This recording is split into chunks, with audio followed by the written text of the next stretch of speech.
Yan, pasensya na po kung walang delikadesa itong Senator Marcolecta na ito. So, ayan po, no? Damay ang asawa, konektado pala sa mga diskaya, kaya naman pala. So, tandaan po natin, ang bawat proyekto po ay meron po yan insurance. Kapag po natapos na po ang proyekto at kailangan may inspection yan ng insurance, then i-issuehan na po yan. Ngayon, kung bogus ang proyekto, isipin mo, ghost project. So, paano na-issuehan ng insurance? 'Di ba? Paano na-issuehan ng insurance kung bogus ang proyekto? It means bogus din ang insurance. Grabe ang kitaan.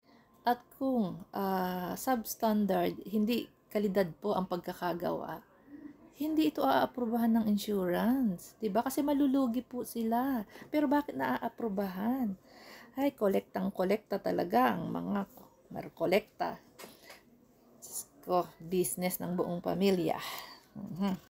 Hindi lang pampamilya, pang sports pa.